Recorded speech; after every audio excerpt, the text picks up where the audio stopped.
não vão suportar a doutrina sadia.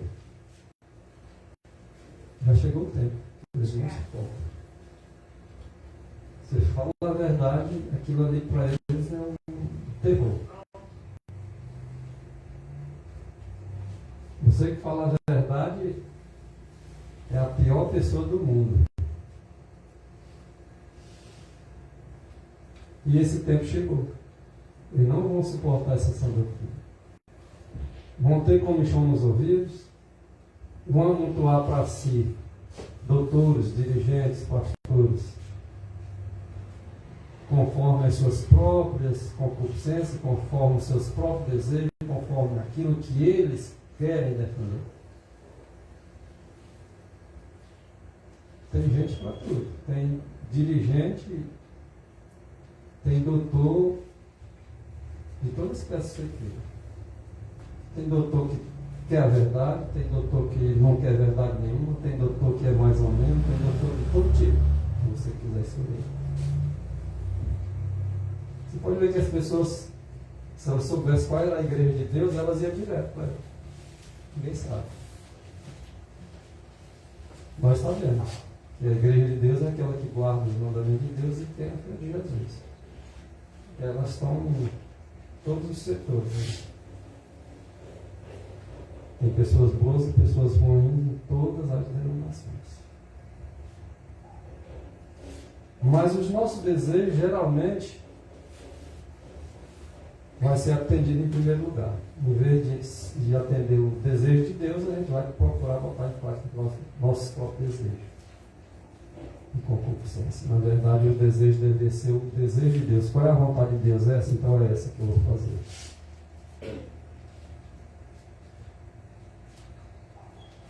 Em Jeremias capítulo 6, 16, assim diz o Senhor. O que o Senhor diz? Ponde nos caminhos. Vou me colocar aqui nos caminhos.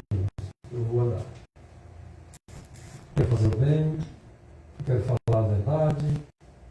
Escolha o caminho do Senhor. Põe-se nele, nesses caminhos. E veja se você está mesmo no caminho que deve andar. E não só se coloque no caminho e veja, não. Pergunte também pelas veredas antigas que os patriarcas andaram, que os apóstolos andaram, que os pioneiros andaram, e que os mais velhos andaram. Pergunte por eles, por essas veredas, desses caminhos. Qual é o bom caminho? Essa é a pergunta que você deve falar. Onde nos caminhos, pergunte qual é o bom. Aqui se refere a Cristo, viu? Eu sou o. Então pergunte qual é o bom caminho. Bom só é um. E é nesse que nós vamos andar. E andar por Ele. Se nós andarmos por Cristo Jesus, que é o único caminho, nós vamos achar descanso para as nossas almas. Enquanto nós estivermos andando por outros caminhos que não são as veredas antigas, nós não vamos ter descanso. Só que os dirigentes, eles dizem, sabe o quê? Olha o que eles dizem. Não andaremos nesse bom caminho, não. Não queremos andar nesse bom caminho, não. A sã doutrina incomoda. Eles dizem abertamente, nós queremos andar no nosso próprio caminho, não no bom caminho. Não queremos andar em Cristo Jesus, não. Nós queremos andar segundo a teologia que nós fizemos.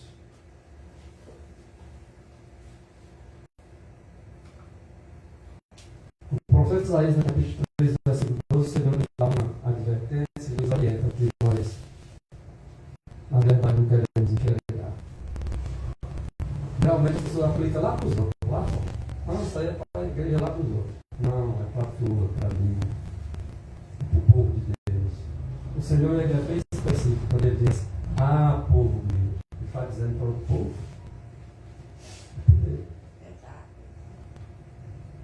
Não, isso aqui não é para o povo de Deus, não. É para o povo de Deus, sim. Ele está dizendo, povo meu, ó povo meu, povo meu. Os que guiam vocês é que estão enganando vocês. Não, mas isso aí não é para o nosso, não. Isso é lá para a Assembleia, lá para o Batista, lá para o Católico, não. Isso aqui não é para os Adventistas, não. É para os Adventistas, sim. Todos aqueles que querem ser povo de Deus, é para esses. E o Senhor está dizendo palavras claras. Os que estão guiando vocês, estão enganando vocês. É eles que estão guiando vocês, que enganam vocês, que estão destruindo o caminho das tuas veredas, o bom caminho, as veredas antigas. É eles que estão destruindo. E vocês não estão percebendo. Por isso eles não gostam que a gente fala. E aqueles que são apaixonados por eles também odeiam. Mas nós vamos parar de falar? Não. Vamos falar. O que o Senhor mandar falar, nós vamos falar. E aqui ele fala. Isaías 3, 12.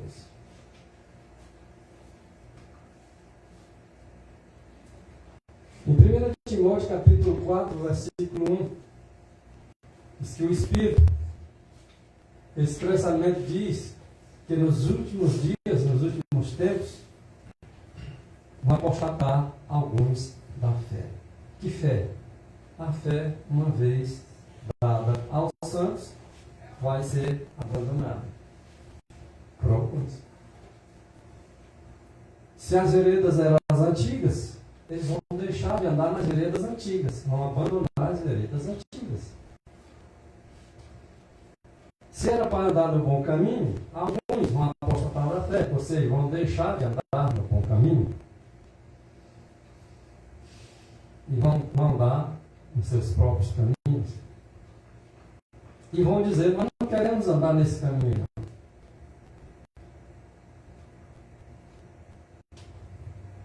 A igreja tem as suas normas, vamos andar na igreja, nas normas da igreja, nas nossas normas. A de Deus não. E vai enganando o povo.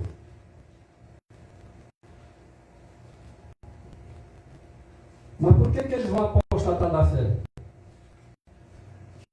Porque vão dar ouvidos a espíritos que enganam.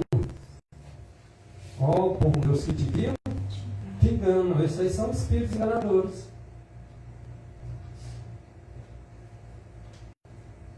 Não, mas não pode ser. Não pode. Por que não pode? Se a palavra de Deus diz que é assim, por que eu vou dizer o contrário? São espíritos enganadores. As doutrinas que eles levam, muitas vezes, para o povo, enganando eles, é o quê? Doutrina de quê? De Deus? Demônios.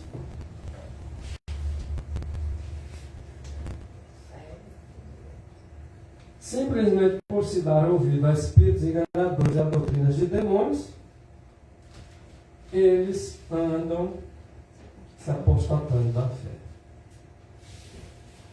Que não seja o meu nem o teu caso.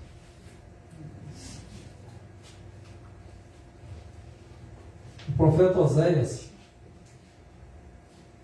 no capítulo 4, versículo 9, assim como o sacerdote é, o povo também é. Eles vão aprender do sacerdote que está enganando, vai se tornar enganado e vai também se tornar enganador depois para com outros.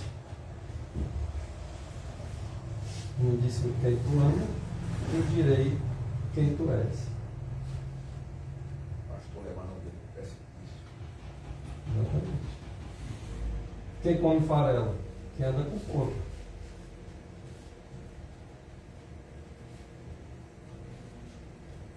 Ou não come farelo? Segundo o ditado. Quem com porco anda, farelo come.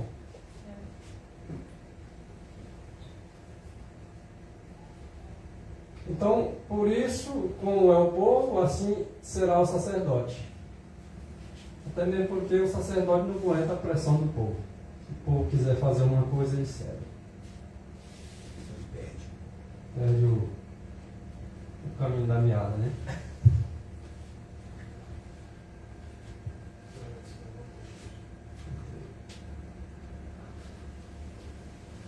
Mas na verdade o sacerdote é um espelho.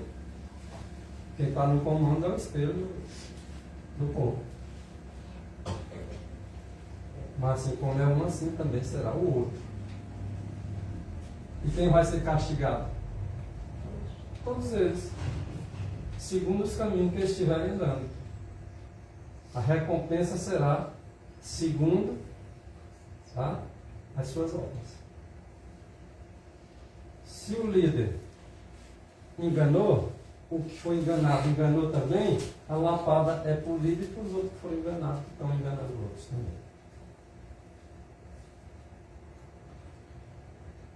Isso é importante até você também dizer, porque às vezes a gente conversa. É importante relatar que às vezes a gente conversa com alguns irmãos de outras igrejas, quando a gente fala acerca dos pastores, os irmãos entendem que se o pastor errou, ele não tem nada a ver com a culpa do erro do pastor dele. Não, se ele errou, eu não tenho nada a ver. Ele errou, ele vai sozinho. Eu estou separado. Mas ele continua seguindo o mesmo pastor. Vai pagar também por a sentença. Mas nós sempre devolvemos isso. Ora, como é que eu sei que a coisa está errada? Eu digo, agora o problema é dele. Não, tu sabia e agora tu não avisou que ele estava errado, o problema também agora passa a ser teu. E o Senhor vai castigar um e castigar o outro segundo o texto. Eu não quero ser castigado por causa do outro. Eu acredito que o outro também não quer ser castigado por causa de mim. E o Senhor está dizendo claramente, castigar-o-ei,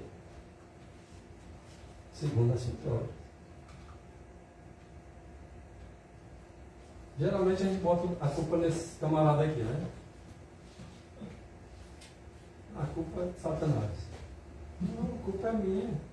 Eu não posso fazer minhas escolhas. Se quero seguir nas veredas antigas ou nas novas veredas que tem por aí. Satanás não força que nenhum estão dizendo por aí não. Satanás chega, força, bate o pé na porta e derruba o bota. Não. Deus não faz isso. Tudo de bom dia que a gente faz é a escolha da gente. É a escolha da gente. Muito bem. Se tiver alguém culpado de ter cometido um erro, de não andar num caminho. Pode ser que ele dê uma forcinha, né? Mas a culpada é a gente que escolhe o caminho. Claro. Deus coloca dois, são dois caminhos. Ele dá dica, escolhe. Marcelo, o bom. será que aquele povo, será que aquele caso daquele pastor que morreu no motel, será que o povo que seguia ele está refletindo? Eu acredito que eles nem têm mente para reflexão. É igual o esquerdista. Está vendo a coisa acontecendo, não tem que convencer. E continua faltando no erro. Agora. Assim também será. Assim, a mesma situação acontece com os que se dizem crentes. A gente acha que eles têm uma consciência nítida, tranquila, clara, não tem. Em outras palavras, segundo a própria Bíblia, diz que eles já estão mortos, né? Mortos. Sabem. Isso. Irmão Vasco, Senhor, essa questão de atribuir os vacilos, os erros, a Satanás, é como a irmã fez agora há pouco. Escolha. Satanás não tentou ele pegou o fruto, deu na boca dela. ele teve. Ele tentou, mas não pegou o fruto. Ele pegou o fruto e ofereceu para facilitar para ela. Mas ela estendeu a mão para receber, com Ela certeza. teve que agir. Ela teve que estirar a mão e pegar o fruto da mão. O que o Satanás puder fazer para facilitar para você cometer o erro, ele faz. Mas ele nós não também força. a dizer não, né? Ele não tem o poder de forçar. Ele só dá isca. Exatamente. Você cai nela se quiser. A situação de José, por exemplo. Ele tinha tudo para sair ali, mas o que ele Era só ele não correr. Era um grande passo para ele cair. Ele teve uma escolha. Foi. Ele escolheu, né? Ele escolheu correr. Né? Para não remole, correr da Preferia ser boca. chamado de covarde. Ei, mãe, preferia ser chamado de covarde do que adulto. Ele falou. Se fosse Exatamente. hoje, né, era chamado de educador. Exatamente. Pior que era. Não, naquele tempo dele, quem sabe ele não foi chamado. Não, mas queria comer a chefe alta, você não podia falar isso não. Vazar. Jesus também, quando foi tentado no deserto, ele estava lá morrendo de fome. Aí Satanás vai lá: se você é o filho de Deus, transforma essas pedras em pão. Jesus podia transformar porque ele estava com fome, mas Satanás não forçou ele a fazer. Só tentou. Se ele fizesse isso aí, sim. É. Cai lá. É isso mesmo. Porque Paulo diz, né, irmão, falando sobre o que estava comentando. A Bíblia diz que o apóstolo Paulo, eu não tenho o texto gravado, mas está escrito: escudeiro desse cego cegou o entendimento dos incrédulos para que eles não vejam. O povo hoje, eles estão cegos. As pessoas estão, as coisas estão acontecendo assim, você mostra, eles não acreditam não, eles ficam questionando, não, isso aí não é assim não. Entendeu? Diz que o Deus desse cego é Satanás. Ele cegou o entendimento das pessoas. E muita gente não consegue enxergar, que nem o irmão falou aqui novamente, falando sobre a questão do pastor lá que morreu no motel. Estão na treva e dizendo que estão na luz. Aquilo, quando é do outro lado lá, a pessoa ela tem um olho de águia. Quando é do outro. Quando é do líder dela, assim, dela cega. Verdade. Não consegue ver seus próprios erros. Todo mundo aponta o erro dos outros, mas não consegue ver o seu próprio erro. É verdade. Olha o que acontece. Satanás ele se esforça. E tem o esforço dele, mas também nós devemos ter o nosso. Ele se esforça constantemente. Olha só essa palavra, constantemente. Para atrair o quê? A nossa atenção para o homem. Fazer com que a nossa atenção esteja voltada para o homem, em vez de estar voltada para Deus. Isso é esforço de Satanás. Para que o nosso foco esteja voltado para o que o homem diz, não para o que Deus diz. Quando você escolhe entre Deus e o homem, quem escolheu Deus é perseguido pelo próprio homem. De todas as formas, de todas as maneiras. Então, assim como Satanás se esforça constantemente, nós também devemos estar nos esforçando constantemente para voltar nossas atenções para Deus, enquanto Ele está se esforçando para nós voltar nossa atenção para o homem. Nós também temos que nos esforçar constantemente para voltar nossa atenção para Deus. O grande conflito, na página 595, diz que ele, o inimigo da verdade, ele induz o povo. Olha esse trabalho de induzir o povo dele. O Satanás, ele induz o povo para olhar para os bispos, para olhar para os pastores, para olhar para os professores de teologia como seus guias. Lembra de Isaías 3:12, nós começamos falando lá?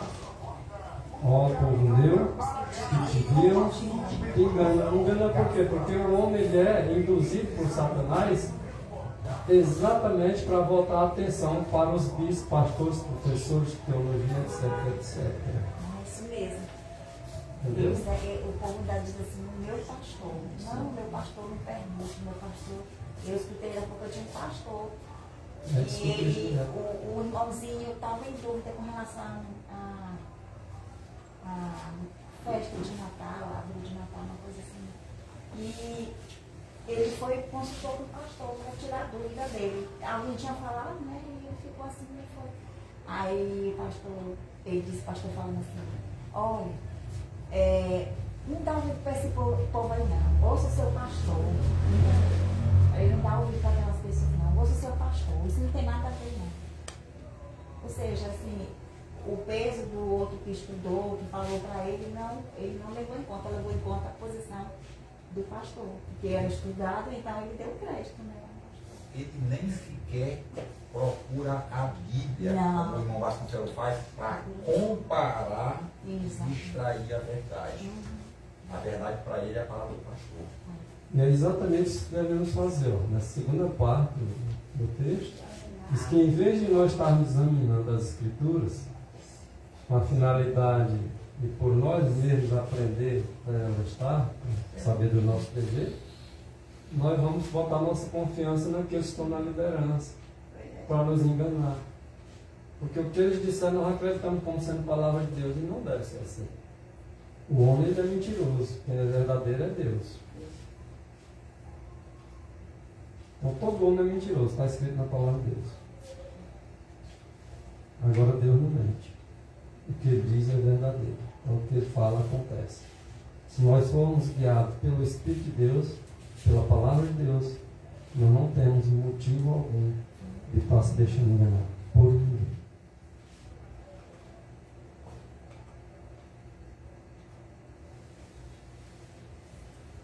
O mesmo inimigo, agora dominando o espírito dos dirigentes, olha o que acontece. Ele se esforça constantemente.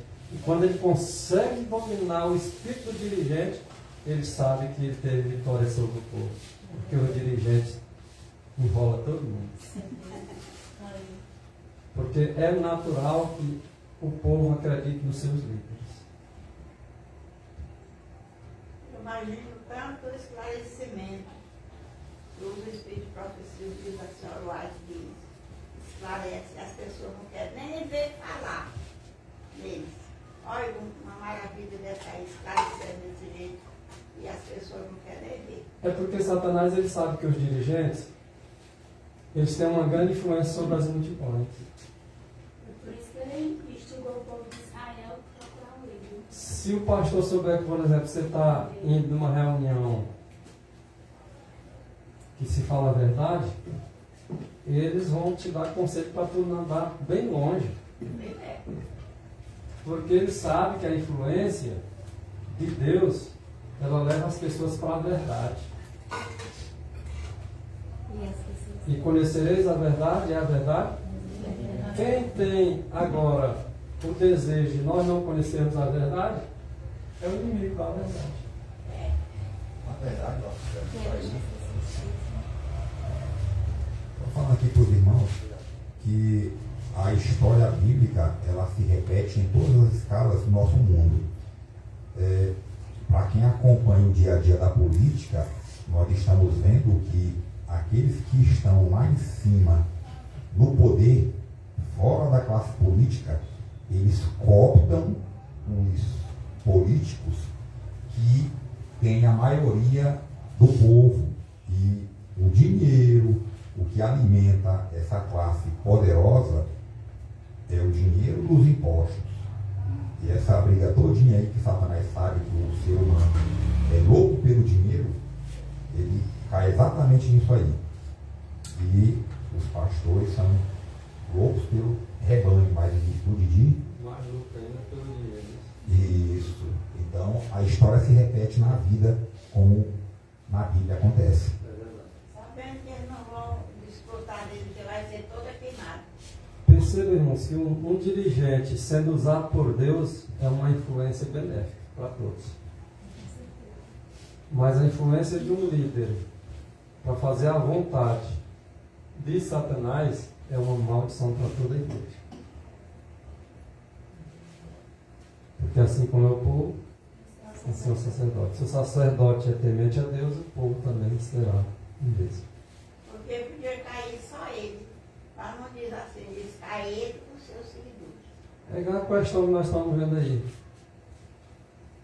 Guerra, rumores de guerra, um monte de coisa acontecendo. E as pessoas deveriam dizer assim, rapaz, eu vou para a guerra sozinho. Vou botar se não tem nada a ver com isso. Não. Fica brigando aí quem vai para a guerra. Mas não tem nada a ver com os inocentes. Quem provoca a guerra não vai para a guerra. Exatamente. Não deixa nem os filhos ir. Não vai nada. Olha, coitadinho. A gente fica questionando isso, né? Rapaz, a pessoa não se esforça para ter a paz para com todos. No Oriente Médio, Rafael, no Oriente Médio, os líderes colocam o que diz lá no Alcorão, é aquele que morre na Guerra Santa, ele irá para o céu com 12 virgens. Mas ele não está correndo atrás da dor de virgem, não. Ele está escondido lá no banco, né? Tá cheio de dinheiro. Por que ele não pensa nas virgens? Está pensando no dinheiro. Ele não quer as virgens, não. Ele acredita tanto que ele não vai. Em Obreiros Evangélicos, na página 304, diz que a repreensão de Deus ela estará sobre os que impedem o caminho.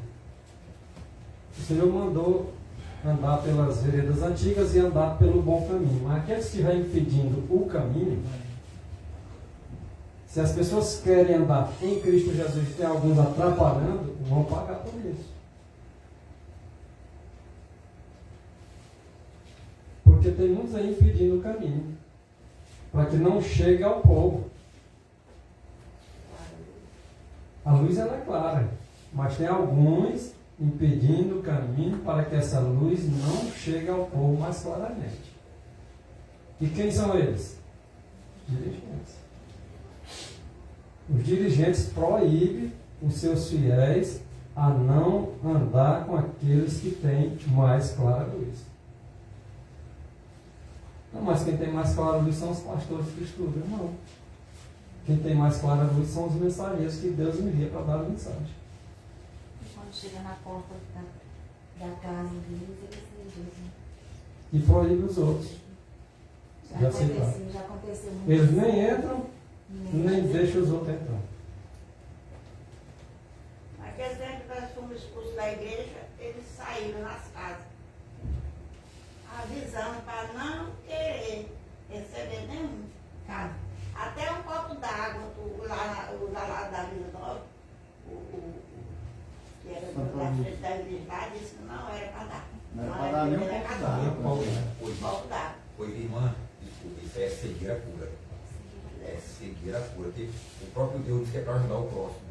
Quer dizer que... Isso é até para a gente amar o que nos persegue. Né? Vem dizer o que nos maldiz. É o farisaísmo moderno. Olha só, o trigo e o joio, eles vão crescer juntos.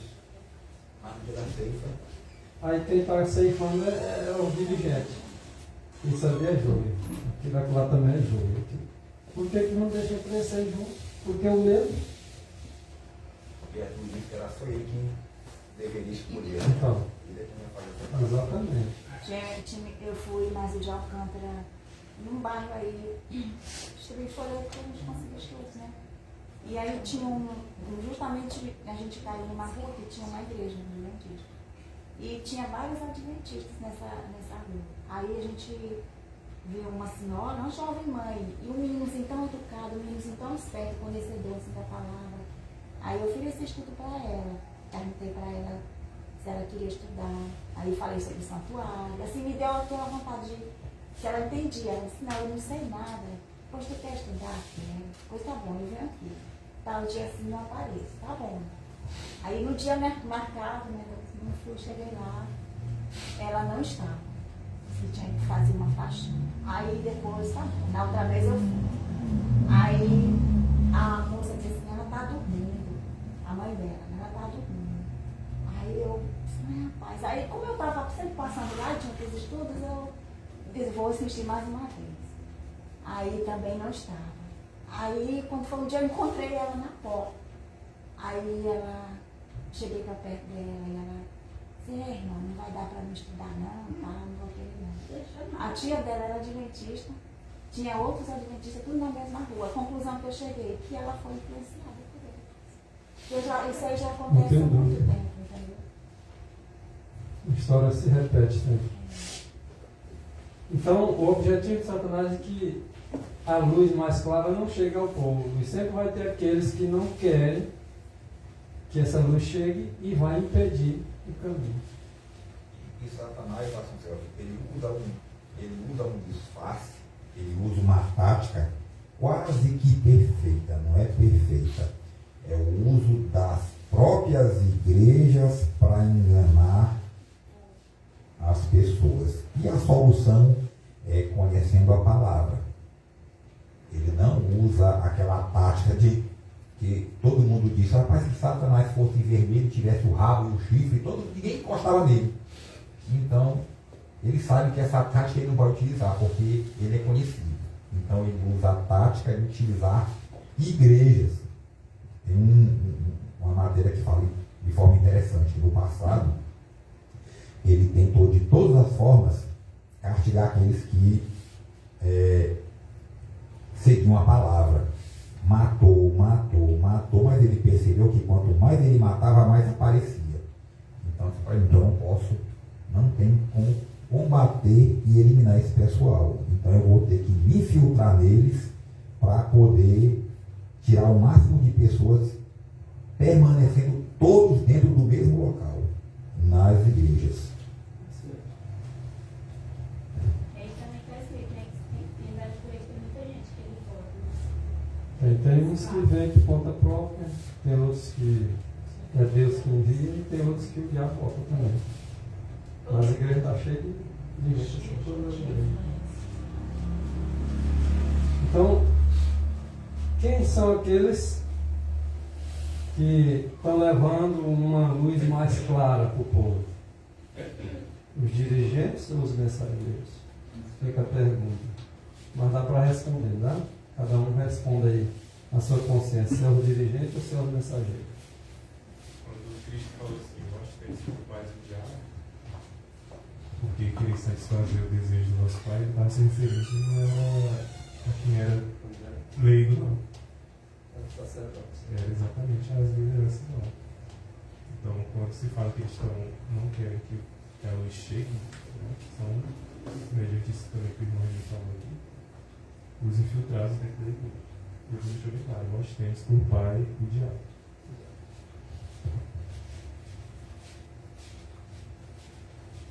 O Brejo Evangélico ainda na página 304 prossegue dizendo: uma grande obra tem que ser feita, nós somos conscientes disso. Uma grande obra para Deus tem que ser feita no mundo. Está em busca das almas perdidas. E Deus vê. Olha quem é que vê. Deus que vê. O que Ele vê? Os nossos dirigentes.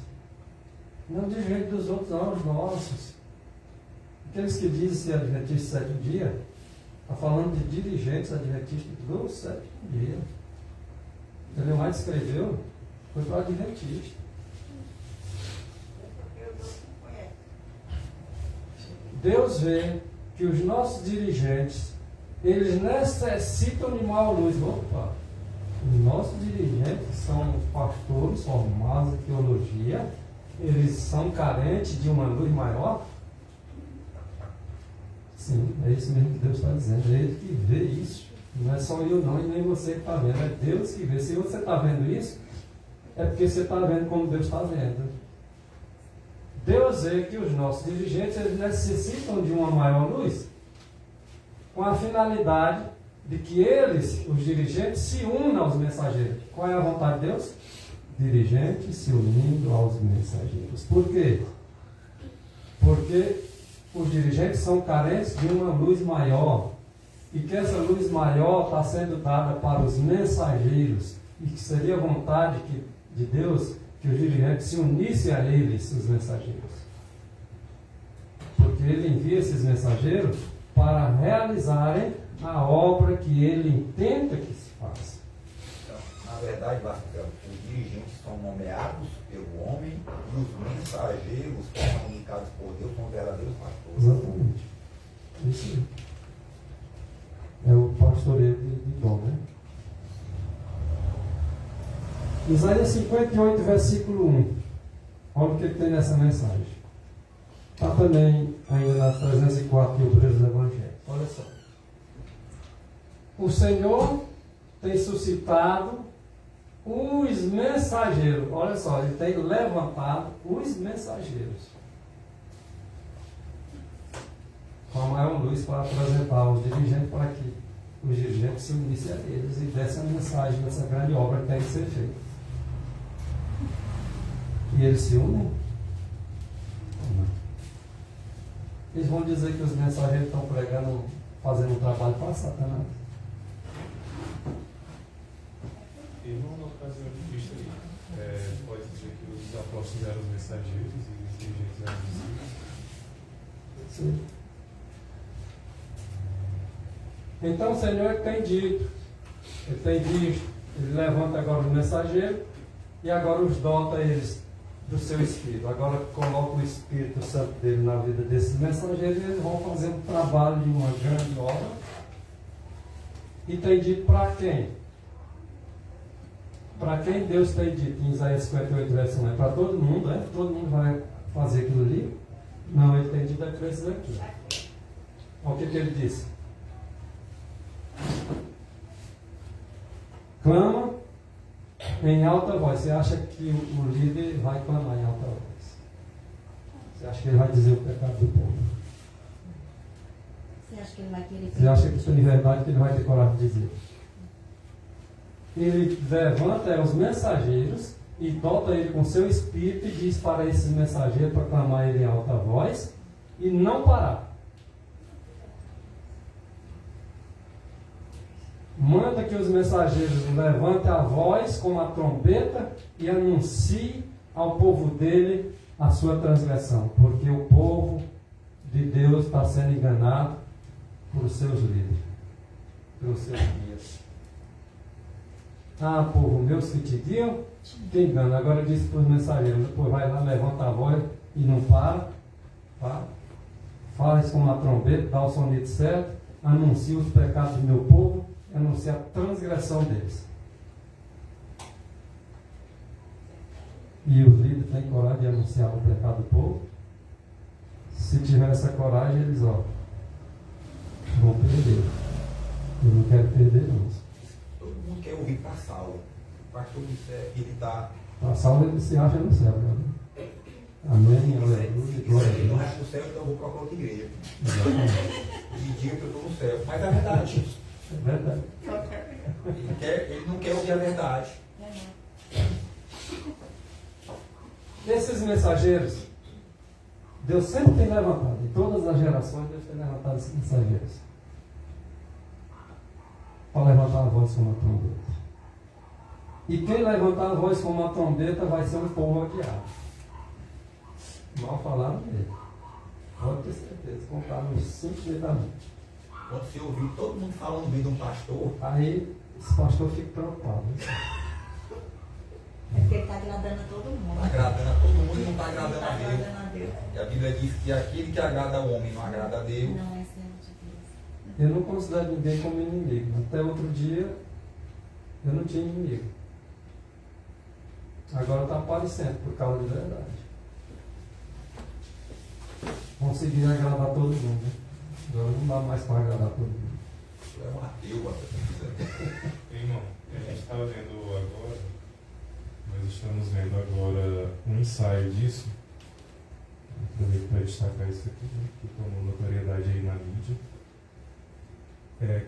As pessoas, pelo fato de falarem que é óbvio, agora elas estão sendo perseguidas. Foi um homem destinado a presidir a Comissão de Direito das Mulheres. E aí um apresentador falou que um homem não poderia tomar esse cargo, né? Que ninguém melhor do que uma própria mulher para entender o que é necessário para o direito da mulher. E aí agora, pelo fato de o apresentador chamar o homem de homem, o órgão, eu não vou falar o nome do órgão aqui, mas um órgão máximo aí vai entrar agora com um pedido de processo, porque alguém chamou o homem de homem. Então você teve. Uma vez passou um homem lá, tô vestido de mulher, eu gosto de homem. Ele me chama de homem, nada de botar na eu tô homem. Não parece comigo nada, meu filho. Eu chamo de homem, mas certo eles vão aparecer, porque se eu estiver fardado aí eu estou lascado. Eu chamo esse ditado não pode. Chegamos no tempo em que o certo Pegadinha da foto. é errado e o errado é certo para muitas pessoas. Esses mensageiros que Deus levanta, vocês pensam que é para falar só os pecados da igreja? Só. Quer dizer que os pecados do mundo não. Quer dizer que eu posso falar o pecado do membro da igreja, mas não posso chamar o pecado do membro de uma instituição superior.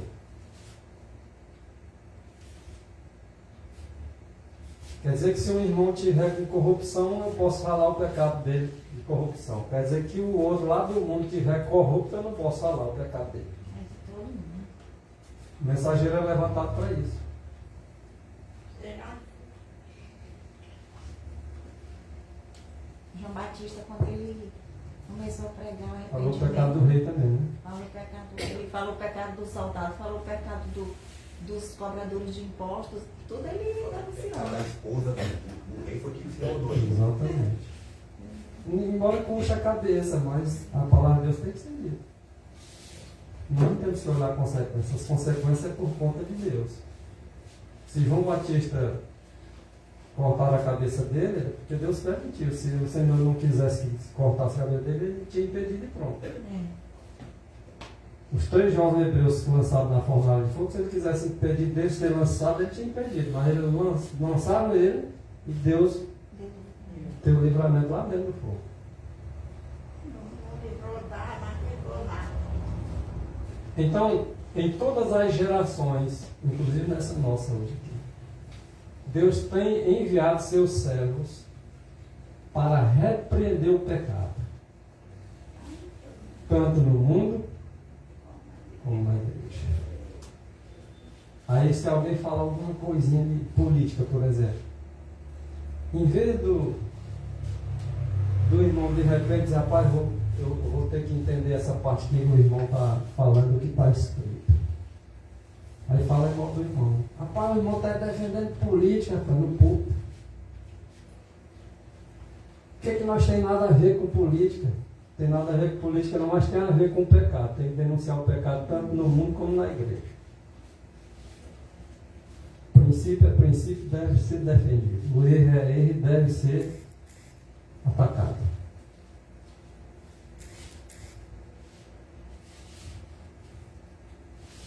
Nós vamos ter que pensar as mesmas coisas. Se eu estou pensando que nós devemos repreender o pecado do mundo, e a maioria dos irmãos não está, infelizmente tem alguém certo e alguém errado aí na história. E quem vai estar certo é quem está de acordo com os escritos. Quem está errado é quem está batendo contra ele. Infelizmente as pessoas não vão ter o mesmo pensamento, se assim uns pensam de um jeito e outros pensam de outra forma. Nós temos que ter a mente de Cristo. E a mente de Cristo é isso aqui, ó. Eu tenho que pensar do mesmo jeito.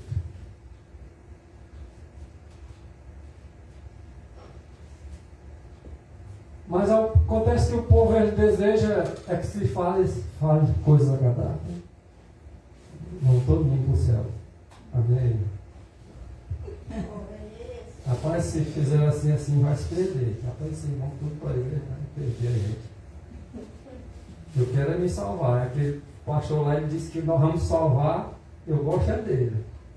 Aquele ali que disse que se eu fizer assim, eu vou me perder. Não gosto dele não. Acho que tem um rei, né, que falava que disse que não gostava do profeta, que o profeta só falava coisa ruim, né? Exatamente. Mas é isso mesmo, que o profeta falava que era a realidade. Né? Mas se tu for, tu vai perder a guerra. Rapaz, os outros tudo dizem que eu vou ganhar a adulação, né? Rapaz, pode ir que tu vai ganhar. Aí chega um e diz assim, não vai não se tu for, mas dá bom para ti não. Aí o outro já diz, tá vendo? Não te diz? Ele só profetiza o que é ruim para a gente.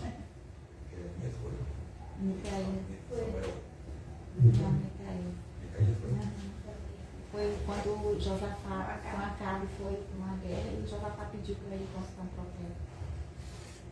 E assim o povo de Deus sempre tem algumas coisas que diz que não é agradável para o povo não. O povo não gosta muito, né?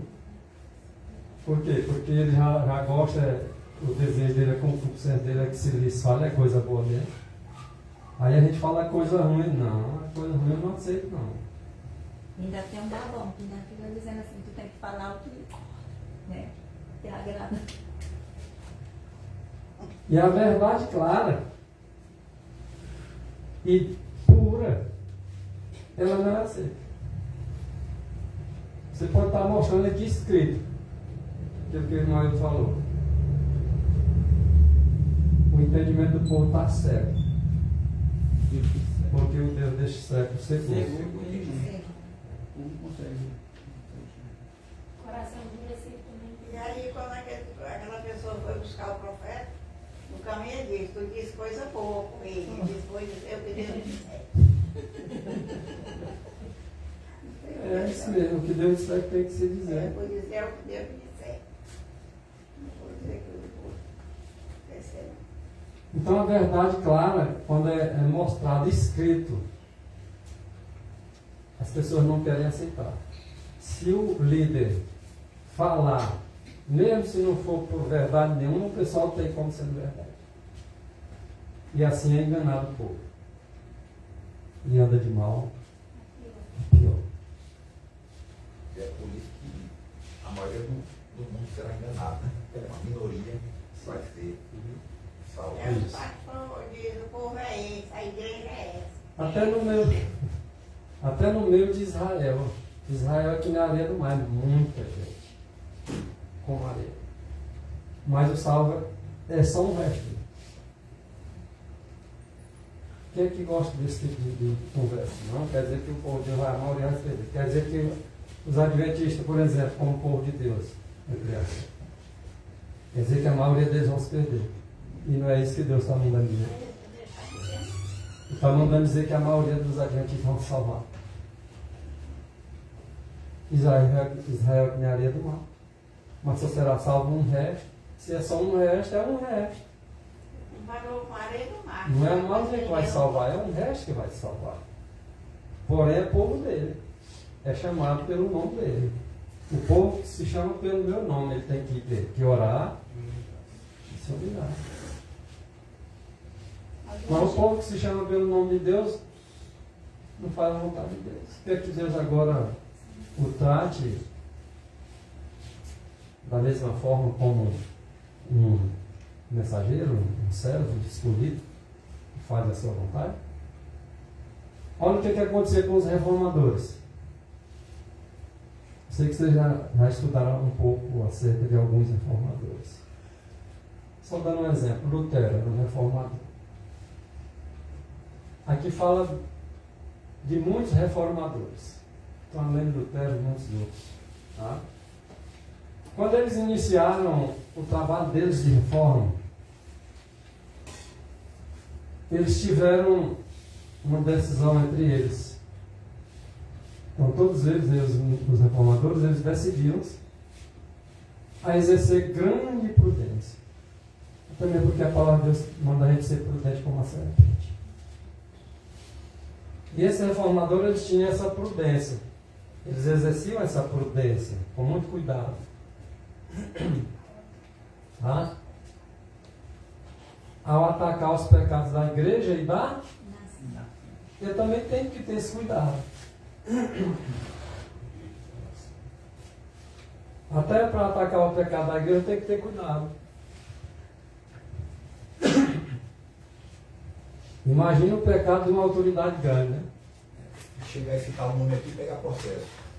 Se citar o nome aqui, pega um processo. E aí? Derruba lá. Cancela a conta.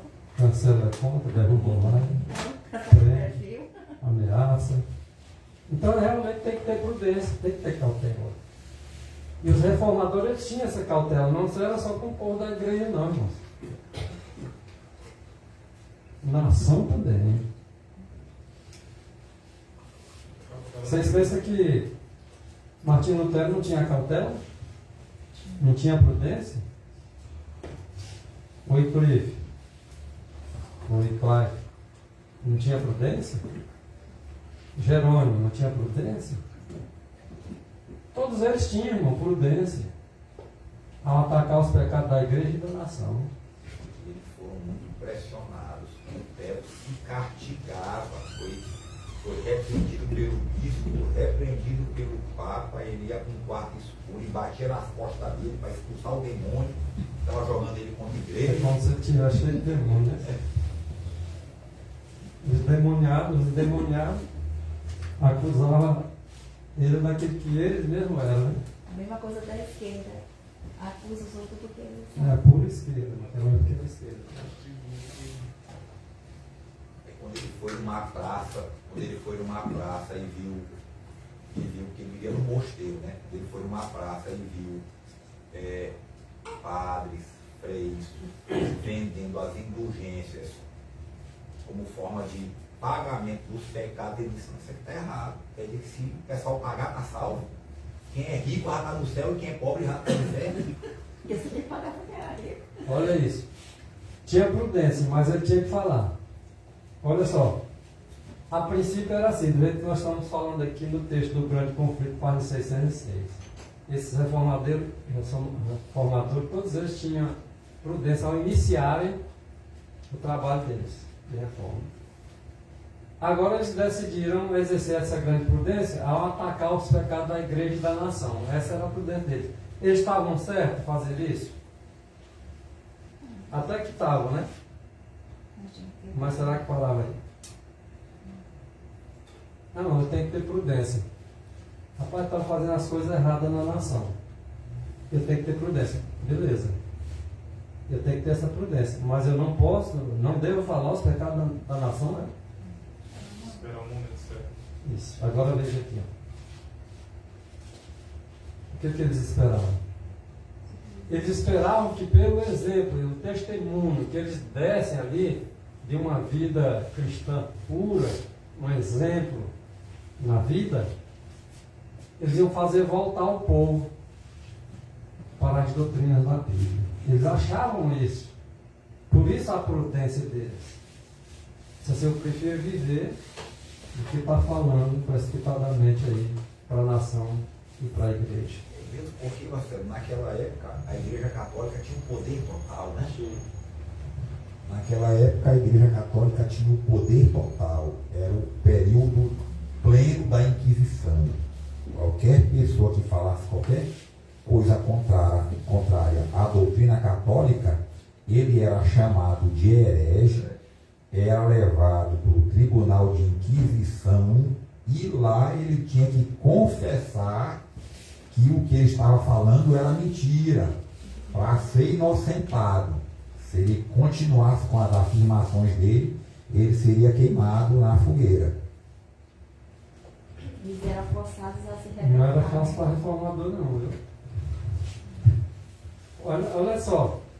Então eles agora dizem assim, rapaz, eu vou viver. Vocês já viram nas igrejas dizendo assim, olha, tu quer orar? Faz lá na tua casa. Tu vai orar de mão erguida? Ora lá na tua casa. Na igreja aqui não ora de mão erguida não. Ou seja, dá o teu exemplo para lá, mas não vem com o negócio de querer ensinar para o povo isso aqui não. Assim eram os reformadores, irmão. A história só se repete, olha só.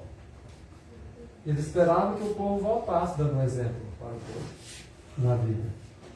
Só que, olha só, mas, porém, no entanto, eles ao agir assim, o Espírito de Deus vinha sobre eles.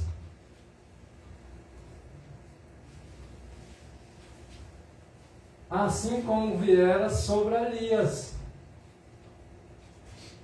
impelindo a cada desse reformador o Espírito de Deus, impelindo a repreender os pecados de um rei ímpio e de um povo apóstata.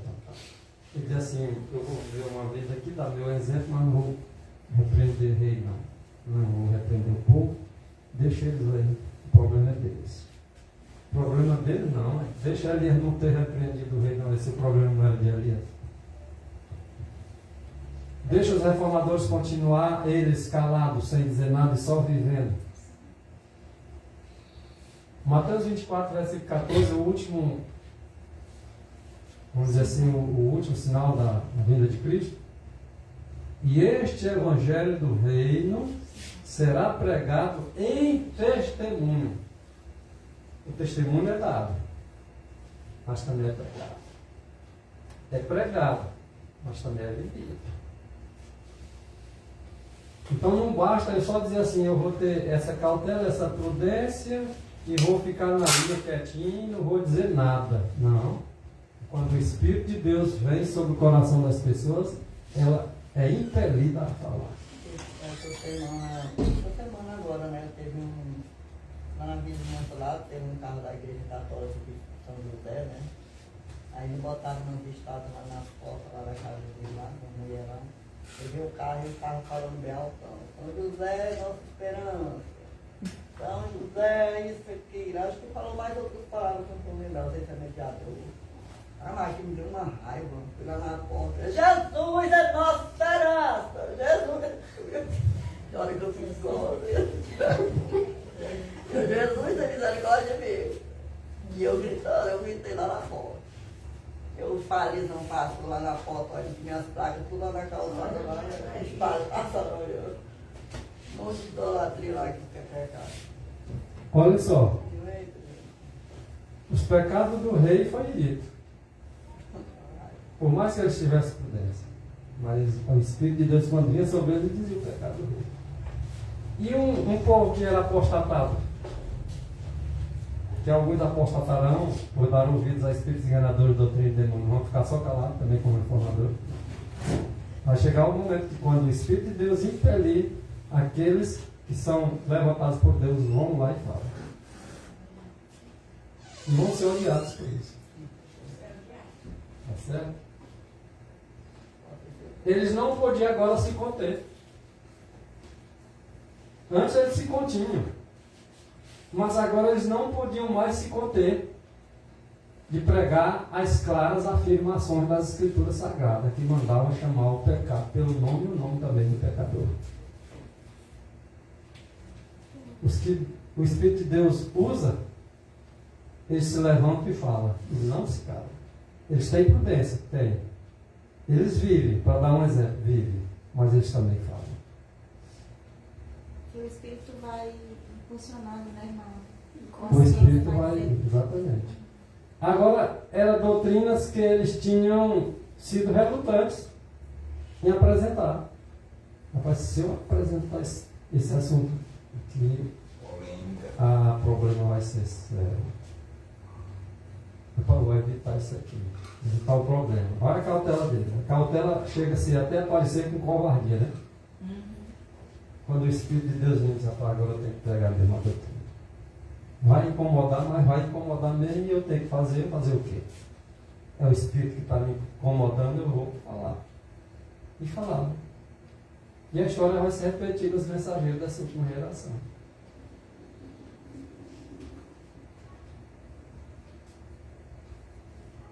O que é que esses reformadores sentiam?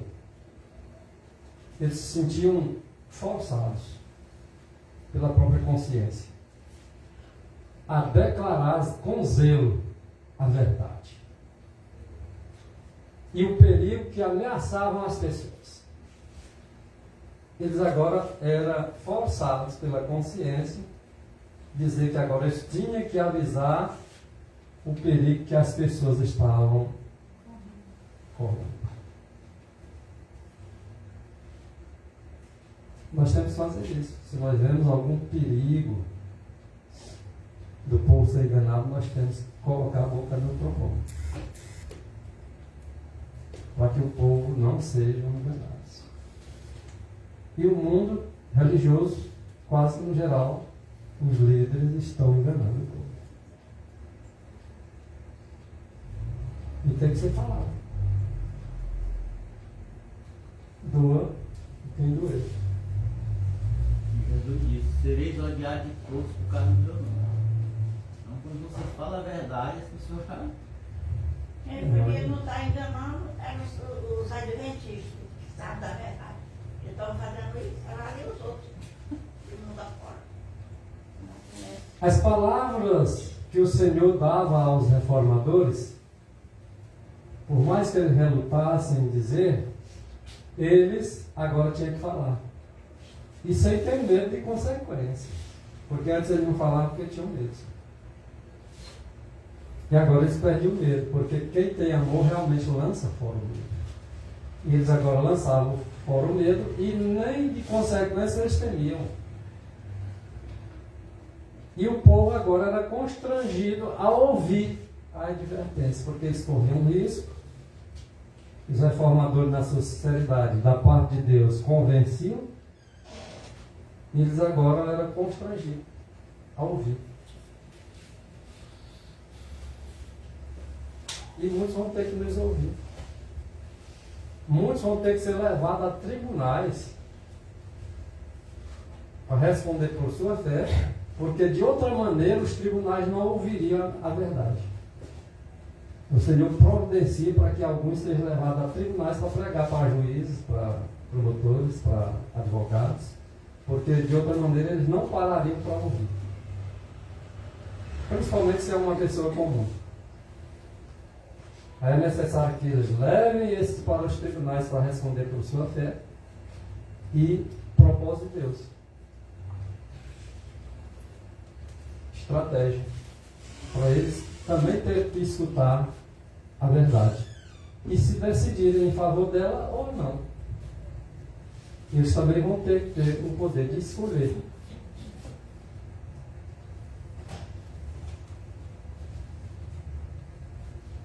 O poder que acompanha a mensagem apenas enfurecerá os que à mensagem se opõem. O que vai acontecer com o poder da mensagem? Vai trazer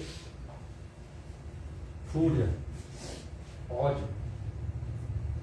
Apenas enfurecerá os que a ela se opõem. Se um líder se opõe a uma mensagem que o mensageiro traz, ele vai ficar enfurecido e vai transmitir esse ódio para as pessoas que ele é responsável por essas almas. A igreja apelará para o braço forte do poder civil. Olha aí, ela não vai se achar capaz de resolver o problema, vai recorrer à política, ao poder político. Compartilhar o problema que ela deveria resolver, se é que ela está com a verdade. Quem está com a verdade não tem que ter medo de nada. Mas os mensageiros é que estão falando a verdade, os dirigentes se incomodam, não têm o poder para falar a favor da verdade, porque eles estão enfurecidos com ela, agora vão recorrer ao poder civil para combaterem juntos a verdade. Cristo, né, diante dos fariseus, ele calava eles de todo o argumento que eles colocavam. E quando eles prenderam Cristo de forma injusta, contra inclusive as leis deles lá, que não podia julgar ninguém de noite, naquela hora, né, e pelo horário também. Então, não encontrando em Cristo nenhuma falha dentro da própria lei deles, eles recorreram ao poder civil para. Exatamente. Então, a igreja ela vai apelar para o braço forte do poder civil, e nesta obra vão estar unidos os romanos e os crentes. Tamanho auxílio, tudo de volta, né? A mesma história se repetindo, como no dia de Cristo.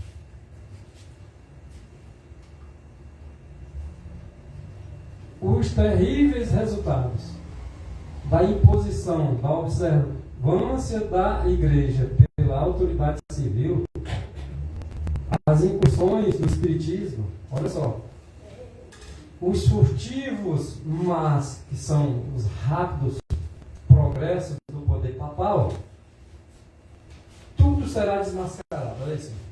Vocês estão vendo o que está acontecendo no mundo, né? Muita coisa vindo à tona. Aquilo que foi feito escondido está vindo agora com clareza para as redes sociais. E a mesma coisa, os terríveis resultados da imposição das observâncias da igreja pela autoridade civil vai escancarar, vai vir à tona. ser falada. As incursões do Espiritismo também vai ser exatamente denunciado e dito o que está acontecendo nas igrejas. Os furtivos, rápidos progressos do poder papal também vai ser anunciado. Tudo será desmascarado. Em tudo isso existe uma máscara. Mas as máscaras vão cair e vai ser desmascarado. Tudo isso aí que vocês estão vendo. Quem vai desmascarar? Os mensageiros. Vão ficar bem amados, né? Os que serão odiados por? Não é por quase todos, não, por todos. Só não vai ser odiado por aqueles que têm o mesmo pensamento. Mas o mundo inteiro, as nações inteiras, as igrejas inteiras. Só um restinho, né? Mas o céu ainda vai sair barato. Por mais que nós não está sofrendo. Mas nem se compara o preço. O preço é infinito. Custou a vida de Cristo, né? Por meio destes solenes avisos, esse é aviso para o povo será comovido. Milhares de milhares que nunca ouviriam as palavras como essas vão escutar. As coisas se tornam tão evidentes que tem coisa acontecendo, por exemplo, aqui no Brasil, está tão evidente que não tem como não enxergar. Só se não quiser enxergar mesmo, só se recebe pelo Deus desse século mesmo, para não ver.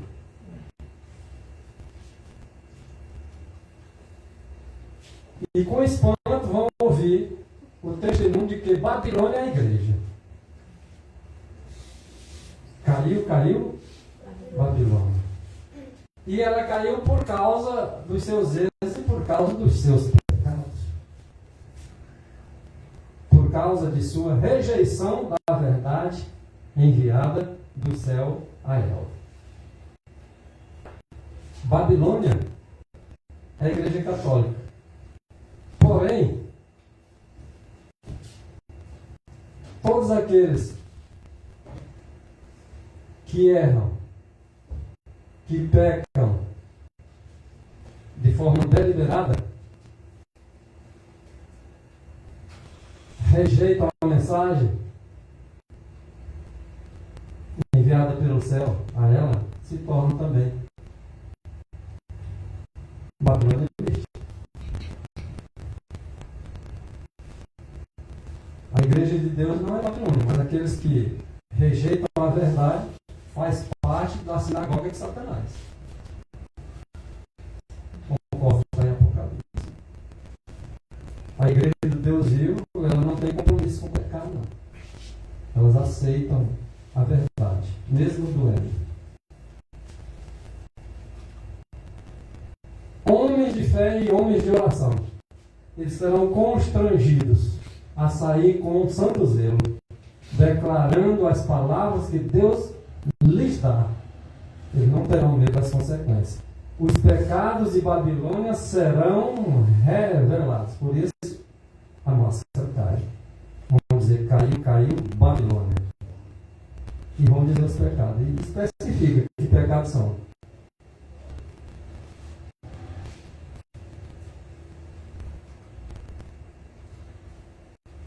Lembra da mulher de Apocalipse, capítulo 17? Essa mulher estava vestida de vermelho, púrpura escarlate. Tinha ela na mão um cálice de ouro cheio das abominações e da imundícia da sua prostituição, das suas doutrinas falsas, que as outras igrejas também beberam da mesma doutrina. E na testa dela estava escrito o nome, Mistério a Grande Babilônia, a mãe das outras igrejas, das meretrizes, que também são mulheres, a mãe das prostituições e as abominações nações da terra. Tudo isso vai ser denunciado pelos mensageiros. Vão dizer os pecados de Babilônia e vão certamente dizer o pecado das prostitutas também.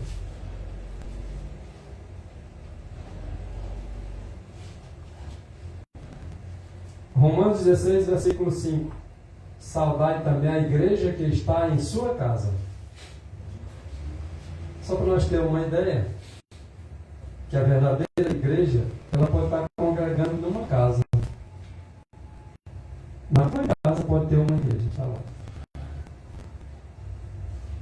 Não precisa ser 4 paredes bonitas, com nome na fachada.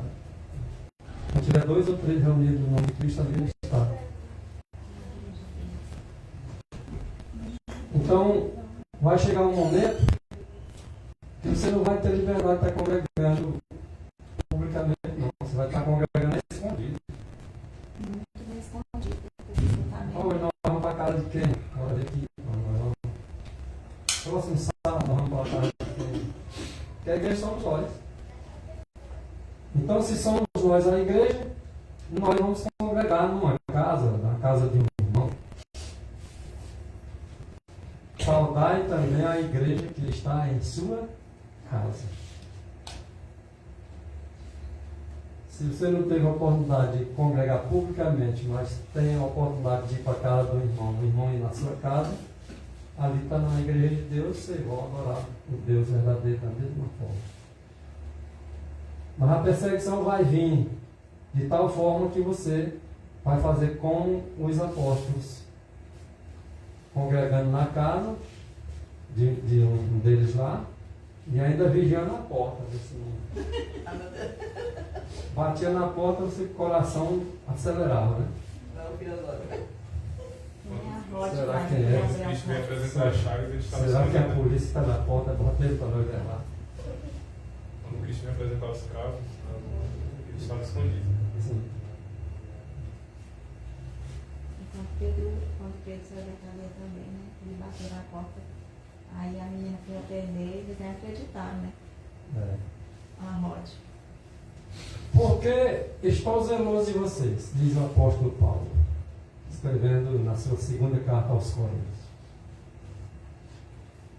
Estou zeloso de vocês porque o zelo é de Deus, com o zelo de Deus eu estou zeloso de vocês, porque tenho preparado vocês para apresentar vocês como uma virgem pura, como uma mulher pura, uma igreja pura, a um marido, a saber, a Cristo.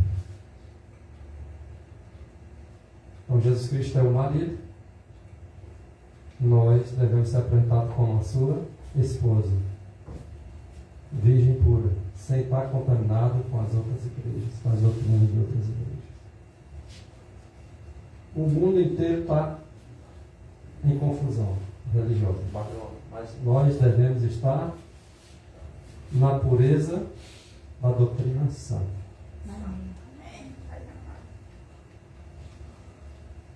Efésios 5, 27. Para apresentar a si mesmo, igreja gloriosa, sem mácula, sem ruga e também sem coisa semelhante à mácula ou ruga, mas santa e irrepreensível. Essa é a igreja de Deus, que pode estar até congregando nas casas dos irmãos, sem nenhum preconceito. Apocalipse 14, 12. Cadê essa igreja? Essa aí, ó. Os que guardam os mandamentos de Deus e a fé em Jesus. E quem não guarda? Sinagoga de Satanás. É duro esse discurso. As outras igrejas não vão gostar? Não vão, mas é a verdade que tem que ser dita. Se ela estiver lá em outra igreja, mas ela estiver guardando os mandamentos de Deus, ela vai chegar um momento que ela vai ouvir. Sai dela, ouvir. Então os mensageiros de Deus vão estar dizendo, sai daí. Porque ele quer guardar os mandamentos, mas lá não aceita. Então eles vão ser obrigados a sair. Essa E- mensagem é só para os adventistas, né, pastor? Essa de mandamentos, Isso. de sair, não sai dando Também por para as igrejas para também. todas as igrejas. Todas as igrejas. As igrejas. E assim, tem outras ovelhas que não são deste aprisco, nós estudamos João 10, né? Estava passado. Essas ovelhas que não estão no aprisco dele ainda, mas guardam os mandamentos dele, convém que ele vá e traga ela para o aprisco. Ou seja, haverá um só rebanho que esteja guardando os mandamentos dele. E, por exemplo, senhora, outros que estarão em outras igrejas, alguns, por exemplo, não pregam sábado, né? Não. Mas também serão chamados. Também serão chamados porque estando lá, eles estando conscientes disso, eles vão entender que não é só 9 mandamentos, é 10 que eles vão guardar o sábado também. E que alguns guardam escondido, porque os pastores não aceitam, eles na casa deles eles guardam. Eu conheci um senhor da Batista. Aí ele foi me entregar um produto, né? Aí eu falei assim, senhor, cheguei até uns 5 horas na sexta. Aí ele me olhou, você é adventista, né? Eu disse, eu não decidi, eu disse, eu estou estudando, está me incomodando uma coisa sobre o sábado. Ele falou. Então o rato vai até na casa. Aí ele disse, não, você pode ficar tranquilo. Antes das 6 eu estou lá na sua casa. Não entendi. Aí ele disse que tem um tempinho que ele está estudando sobre o sábado, que ele quer guardar. Mas lá na Batista ele Não guarda. pode guardar. Aí esses, quando o Senhor diz assim, vai lá, mensageiro, diz lá, tem que guardar o sábado. Não pode guardar, sai daí. Vai guardar. O Senhor tirou o seu povo do Egito e veio um bocado de egípcios também. Tá? Mas por que o Senhor tirou o seu povo do Egito? Para poder servir ele de forma correta. Então as outras igrejas têm os membros que fazem parte da igreja gloriosa, que eles vão estar lá e o Senhor disse, ó, sai dela, povo. Vem me servir aqui. Isso depende dos mensageiros, né? Porque, por exemplo, no meu caso, eu conhecia as condições da mensagem da religião, não foi bem sobre o sábado, mas foi sobre o tema da Trindade. E aí a gente se interessou, depois, claro, recebemos a mensagem do sábado. Na época a gente era de outra denominação. Começamos então a pregar o sábado nas reuniões da igreja de outra denominação. E de forma escondida, né? Mas quando foi descoberto, não foi desligado. Isso funciona assim. Eu congregava da Nova Aliança. E lá, como a partir do momento que comecei a estudar com as meninas sobre o mandamento de Deus, né? E aquilo vinha um conflito, né? Meio com o que eu estava estudando e eu li acreditando que o que está escrito é a verdade, com o que eles pregavam lá. Então aquilo ali eu cheguei um dia e falei com meus líderes de célula na época que eu ia sair de lá, que eu vinha para cá. E elas, né, deram me impedida, não, na hora de conversar com o pastor, eu falei, não, estou decidida. E lá eles guardam o mandamento, eu estou querendo guardar a palavra de Deus do jeito que ela é, né? Porque eu já tinha orado pedindo que o Senhor me levar para a igreja certa. E hoje eu estou aqui, né? Eu, no tempo que eu conheci a verdade, foi junto com o papai. Aí no interior que nós morávamos, tinha um crente da Assembleia Salsude. Aí nadou levando o papai da igreja dele. Aí o papai disse, Salsude, na sua igreja guarda o sábado? Eu disse, não. Disse, pois eu não vou não. Porque a Bíblia está mandando guardar o sábado. Não, seu Francisco. Isso aí ficou para trás. Ficou não, moço. Está dizendo lá. Eu não vou lá não. Aí eu fui. Batizou para a igreja. Deus vai providenciar todos os meios para que todos aqueles que ouvem a sua voz saiam. Não fica. Nós não sabíamos São nada. muitos os currais, porém um só é o curral que está esperando o seu povo lá no céu. Então, cada um dos filhos de Deus que tiver em todas as denominações, eles vão chegar ao momento de se retirar. Porque a mensagem vai ser forte e pesada no meu sentido. A minha história, eu gosto de contar, mas ao mesmo tempo é cômica, né? Eu conheço o Vasconcelos há muito tempo. Ele sempre foi, desde que eu conheço o Vasconcelos, entrando lá em casa, ele era muito amigo do meu pai. E essas histórias da Igreja Adventista eu via a respeito do irmão Vasconcelos. Eu repito aqui de novo. Primeira vez que eu vi falando do Vasconcelos sobre essa questão de igreja foi quando eu estava em São Luís, quando eu falando no telefone com minha mãe dizendo que o irmão Vasconcelos estava doido, que ele ia largar a igreja, que ele ia largar o trabalho se fosse mandado para trabalhar no sábado. Eu via só essas histórias.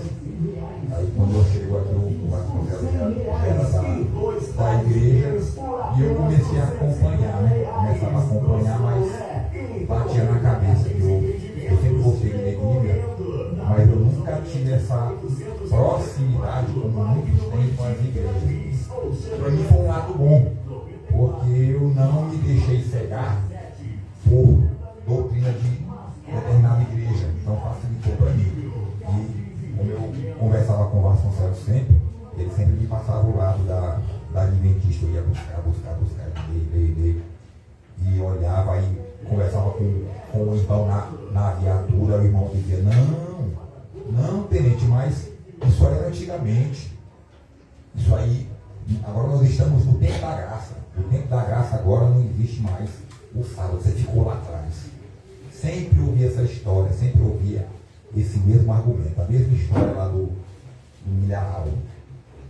A gente vai lendo e acompanhando, a gente começa a ver que realmente a história verdadeira não é essa.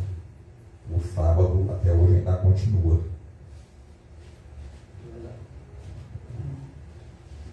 Então, o povo de Deus não vai ficar nenhum que não venha para o redil. Vem esse povo todo está reunido em um só lugar, um só rebanho, né? Um só curral, junto a um só pastor, que é Jesus Cristo. Às vezes as pessoas esperam que é para uma igreja física. Deus tem uma igreja na terra, só que é uma igreja militante, porque a triunfante ninguém sabe quem é.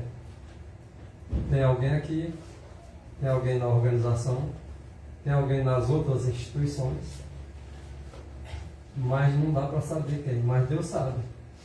E esse que compõe a igreja sem mácula, sem ruga, nem coisa semelhante, uma igreja gloriosa que tem sido preparada para o encontro do seu marido, do seu esposo, que é Cristo, eles vão estar em todas as denominações, que no momento certo vai ser chamado. Aí juntado em molho, tanto o trigo como o joio. Porque à medida que o trigo é tirado, vai ficando o molho do joio. Para quê? Ser queimado. Então você pode dizer assim, quer dizer que os molhos é aquele povo que vai para as igrejas para ser queimado? Não. Só que as pessoas não admitem isso. Elas acham que está sendo tirado o joio, amontoado fora da igreja para tocar fogo neles. Não. A história de Ló foi tirado o trigo e tocado fogo na cidade. As pessoas acham estranho a gente fazer essa aplicação. Porque na verdade, a verdadeira aplicação é que o joio vai ficar atado em feixe para ser tocado fogo. Quando o Senhor diz, sai dela, povo meu, todos que é de Deus vão saindo. E o resto? Fogo e Malaquia. Ninguém vem pregando coisa desse sentido, então o povo que já traz povo diz que é adventista e prega isso contra. Quer dizer que o povo, no meio do próprio adventismo, o que é de Deus é que vai sacar fora e eles vão ser queimados. Isso para eles é uma estranheza sem limite. Na verdade, esse sai dela, povo meu, é para tirar o pessoal de dentro desse restante do joio para ser queimado. É de tanto tudo quanto a igreja, porque Deus não habita em tempo feito para o mundo de obra. Não foi só a igreja templo adventista que é construído por mão de homem. Todas as instituições é templo feito de tijolo, madeira, né, de algum material. E Deus não habita em templo feito por homens. Mas Ele quer habitar aonde? no coração de cada templo, ser humano que ele fez. Esse é o verdadeiro sentido. Então, se na igreja institucional, feito lá com tijolo, mas lá tem um sincero lá dentro, aquele sincero que está lá dentro, ali é o templo de Deus. Então, Aí quando se juntar tudinho, aí fica a igreja purificada. a igreja de Deus, a igreja do Deus vivo é essa. Por exemplo, o exemplo é Cristo. O que Cristo fez? Ele foi lá, ele veio pregar, ali era a igreja de Deus. Mas quando ele chegou lá, ele dizia que Jesus estava curando com o poder de Beelzebul. Né? Esse aí expulsa o demônio com o poder do Beelzebul, que era o maioral dos demônios. O que ele fez? Foi lá e trouxe os 12, tirou de dentro da igreja. E ali foi formada a igreja de Deus. E os judeus ficaram lá com a doutrina deles e por fim mataram o próprio Cristo. Então a história só vai se repetir. O centro de Jerusalém, né? O centro de Jerusalém também, por exemplo, o povo saíram e ficaram lá dentro da cidade. A cidade morreu tudo. Foi bom. Jesus disse, quando veja a cidade cercada, sai dela. Quem estiver lá no monte, não volta a receber. Não volta lá não. Então, que ouvir a mensagem, saíram tudo. Não morreu nem. Não se perdeu nem. Hoje também tem outro morado dele. Só sair da cidade.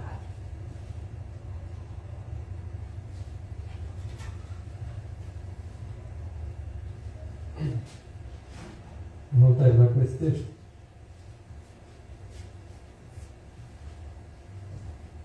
Vamos lá em Mateus capítulo 7, versículo 21, 22 e 23.